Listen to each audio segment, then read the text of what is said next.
Way back, Einstein said this: future medicine will be the medicine of frequencies. Hello, तो आज मैं आपको बताने वाली हूँ कि कैसे हम हमारे कंसंट्रेशन फोकस को इंक्रीज कर सकते हैं। एक बच्चा क्या फेस करता है, टाइम मैनेजमेंट नहीं कर पा रहा है, स्ट्रेस है, एंशियस है, क्या क्या ट्रबल्स फेस करता है। देखिए, रिसर्च के दौरान ये पता किया गया है 4 में से हर एक बच्चा एक मेंटल ट्रॉमा में है। 80% तो बहुत ओवरवेल्म है अपनी रिस्पॉन्सिबिलिटी से, और 50% को तो ऐसा लगता है कि पढ़ाई बहुत बड़ा स्ट्रगल है, वो बहुत एंशियस है अपनी पढ़ाई को लेके। और 40% लोग तो प्रोफेशनल हेल्प ही नहीं सीख कर पा रहे हैं, उनको यही नहीं पता कि हमें करना क्या है, वो कंफ्यूज्ड हैं।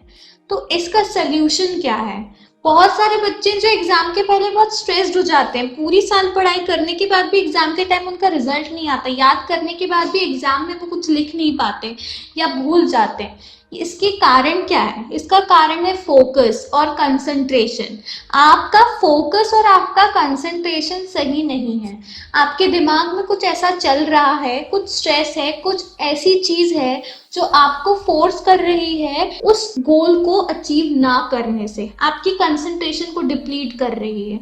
इसका सोल्यूशन आज मैं इसका सोल्यूशन बताऊंगी, बट उससे पहले मैं आपको एक स्टोरी शेयर करना चाहती हूँ। ये आइजैक न्यूटन की लाइफ की रियल स्टोरी है। आपने सुना होगा कि आइजैक न्यूटन ने बताया कि ग्रेविटी क्या होती है, और उन्होंने ग्रेविटेशनल फोर्स का इन्वेंशन किया।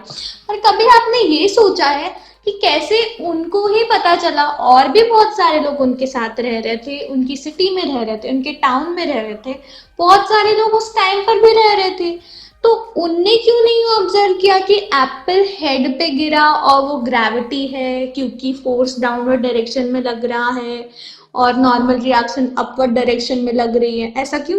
सिर्फ आइजैक न्यूटन ही क्यों ऑब्जर्व कर पाए?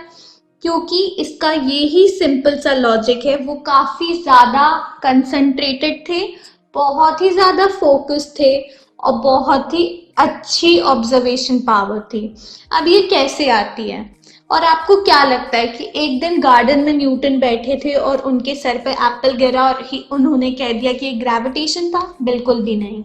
बात ये है कि वो अपने वेकेशंस पे घर आए थे, काफी लॉन्ग ड्यूरेशन तक वो अपने घर पे रहे थे कुछ रीजंस की वजह से। आप उनकी बायोग्राफी पे ये पढ़ सकते हैं, स्पेसिफिकली मेंशन है कि वो around and around 1 to 2 year अपने घर पे थे, और उसी ड्यूरेशन में उन्होंने ये चीज ऑब्जर्व करी कि एप्पल नीचे गिर रहा है, ऊपर क्यों नहीं। उनके गार्डन में एक एप्पल ट्री था, जिसको देख के उन्होंने ये ऑब्जर्व किया, और फिर उन्होंने बहुत टाइम तक उसकी रिसर्च करी, देखा क्यों नीचे, एंड देन ही फाइनली सेड कि ये ग्रेविटेशनल फोर्स है, नीचे की तरफ ग्रेविटी लग रही है, ऊपर की तरफ नॉर्मल रिएक्शन लग रही है, और ये सारी चीजें। मतलब कहने का यहाँ पे मेरा मोटिव ये है, पर्पस ये है कि जब पर्सन सॉलिट्यूड में था, अकेला था, वो लिटरली 2 साल तक किसी से भी नहीं मिले थे, बहुत कम कांटेक्ट में थे लोगों से, और सिर्फ अपनी रिसर्च पे ध्यान दे रहे थे कि एप्पल नीचे ही क्यों गिरा।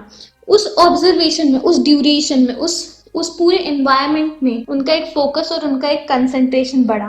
पर क्या आपको लगता है ये प्रैक्टिकली पॉसिबल है आज की जनरेशन में कि हम 1 से 2 साल एक कमरे में बंद होकर अपने गोल के लिए एकदम कंप्लीटली डेडिकेटेड रहें?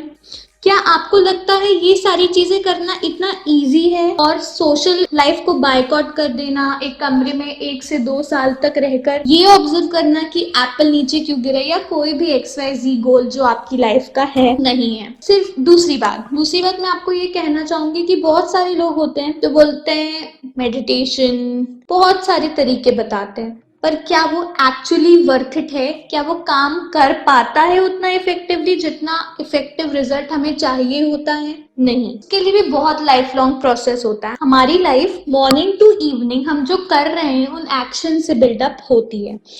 अगर हमने अपने पूरे डे के ड्यूरेशन में कुछ ऐसे लोगों को देखा है जो कुछ अजीब सी बातें कर रहे थे, कुछ नेसेयर्स थे, किसी ने कुछ बोला, आप थोड़ा टेंस्ड हो गए, कॉन्शियस हो गए, कुछ भी ऐसी बातें, और आप सोचने लगते हैं, आपके दिमाग में कुछ ना कुछ चलने लगता है। आप अपने आप को 21st सेंचुरी में आइसोलेट करके नहीं रख सकते। आपको सोशल लाइफ, अपनी करियर लाइफ दोनों को साथ में लेके चलना पड़ेगा। और उसका सबसे अच्छा सोल्यूशन है कि हम क्यों ना क्वांटम इवोल्यूशन का फायदा उठाएं। हम क्वांटम इवोल्यूशन की जनरेशन में हैं, जहां बहुत सारे इनोवेशंस किए गए सिर्फ हमारे लिए, हमारी हेल्थ को अच्छा करने के लिए, हमारी लाइफ को इजी बनाने के लिए, हमें एक बेटर लाइफ देने के लिए। हीली एक मेडिकल डिवाइस है, क्वांटम इवोल्यूशन है। हीली एक माइक्रो करंट मेडिकल डिवाइस है जो कि क्लियर्ड है यूएस फूड और ड्रग एडमिनिस्ट्रेशन के द्वारा। ये हमें रिलीफ देता है क्रोनिक पेन, एक्यूट पेन और आर्थेस्टिक पेन के लिए। मसल सोरनेस में भी ये हमारी मदद करता है। माइग्रेन को क्योर करने में भी ये हमारी हेल्प करता है। लर्निंग पावर बढ़ाता है, फ्रीक्वेंसीज देता है, बॉडी में बैलेंस प्रोवाइड करता है, एक प्रॉपर बैलेंस देता है, इम्बैलेंसेस को हटाता है, हार्मोन्स को मेंटेन और बैलेंस रखता है। होलिस्टिक हेल्थ, इनर ब्यूटी और बहुत सारे प्रोग्राम्स इसमें होते हैं। ओवर 120 प्रोग्राम्स हैं जो कि सेल को एनर्जाइज करते हैं और उनको हेल्प करते हैं जिंदा रहने के लिए। हमारे सेल से हमारी बॉडी बनी है जो कि एनर्जी प्रोड्यूस करते हैं, जिसे हम एटीपी मॉलिक्यूल्स बोलते हैं। इसमें क्रोमोसोम्स होते हैं और बहुत सारी चीज़ें होती है और एक सेल मेम्ब्रेन होती है जो कि एक वोल्टेज क्रिएट करती है हायर टू लोअर। इससे हमारी बॉडी में एक एनर्जी जनरेट होती है और हमारी बॉडी काम करती है।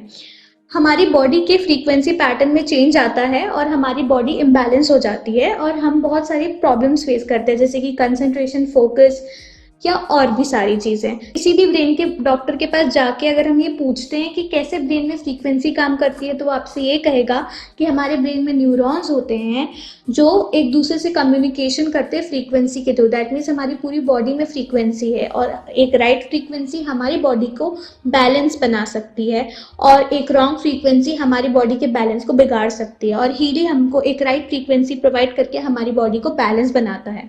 ये हमें फोकस और कंसंट्रेशन पावर बढ़ाने की भी फ्रीक्वेंसी देता है, जिससे हमारी बॉडी बैलेंस हो जाती है। पहले गोल्ड प्रोग्राम्स हम यूज़ करते हैं जिससे हमारी बॉडी बैलेंस होती है। फिर लर्निंग प्रोग्राम्स यूज़ करके हम हमारी ग्रास्पिंग पावर को बढ़ाते हैं, हमारे स्ट्रेस को हम कम करते हैं, उसका प्रोग्राम लेकर कंसंट्रेशन पावर पे काम करते हैं और बहुत सारी चीज़ें हैं। इसमें हर एक प्रोग्राम थीम ओरिएंटेड है, जैसे लर्निंग का डिफरेंट, ब्यूटी का डिफरेंट और ऐसे बहुत सारे। ये आपको मदद करता है आपके इंटरनल बैलेंस को भी मेंटेन करने में और आपकी फिजिकल बॉडी को भी अच्छा रखने के लिए। अगर आपका सर्कुलेटरी सिस्टम और रेस्ट सिस्टम, जितने भी डिफरेंट टाइप्स ऑफ सिस्टम्स होते हैं, वो बैलेंस्ड है, आपका ब्रेन बैलेंस्ड है, फ्रीक्वेंसी पैटर्न सही है ब्रेन का, तो आपकी बॉडी कभी भी किसी भी तरीके की प्रॉब्लम फेस नहीं करेगी, जैसे कि कंसंट्रेशन, फोकस या फिर लो फील करना या फिर अनएनर्जाइज फील करना, बहुत ही ज़्यादा डल फील करना। इस टाइप की फीलिंग आपको कभी भी नहीं आएगी और ये एक स्टूडेंट के लिए मस्ट होता है। तो मैं आपको रिक्वेस्ट करती हूँ कि आप ये प्रोडक्ट खरीदिए, यूज़ कीजिए और इसका फ़ायदा उठाइए। और इस प्रोडक्ट को आप 30 डे तक यूज़ कर सकते हो और उसके बाद अगर आपको लगता है कि ये आपको हेल्पफुल नहीं है तो आप इसे वापस भी कर सकते हैं with cash back, complete cashback, और इसके लिए आपको कोई भी एक्सक्यूज नहीं देना पड़ेगा। तो अगर कोई ऐसा बिजनेस मॉडल है जो आपको इतना फायदा दे रहा है और उसके बाद आपसे ये भी बोल रहा है कि हम आपको गारंटी देते हैं कि 30 डे में अगर आपको कोई भी अंतर नहीं आए या आपको ऐसा फील होता है कि ये हमारे काम का नहीं है, तो आप इसे वापस कर सकते हैं। तो इससे अच्छा कोई बिजनेस मॉडल हो ही नहीं सकता, इससे कोई इतना अच्छा प्रोडक्ट कोई हो ही नहीं सकता। इसको ट्राई करके देखिए, रिजल्ट मिलेंगे, आप ऑब्जर्व करेंगे और आप अपनी लाइफ को एक अच्छे वे में चेंज कर पाएंगे। ये स्टूडेंट्स के लिए बहुत अच्छा है। मैं सारे पेरेंट्स को रिक्वेस्ट करूंगी कि वो इस बर्थडे अपने बच्चों को ये हीली प्रोवाइड करें, उनको दिलाएं, गिफ्ट करें, ताकि वो अपनी लर्निंग पावर को बढ़ा सके, स्ट्रेस से अपने आप को फ्री करा सके, एंजाइटी से फ्री करा सके और अपने गोल्स को इजीली अचीव कर सके। मुझे लगता है आपको ये वीडियो पसंद आया होगा। अगर पसंद आए तो प्लीज़ लाइक कीजिएगा और मेरे चैनल को सब्सक्राइब कीजिएगा। Thank you.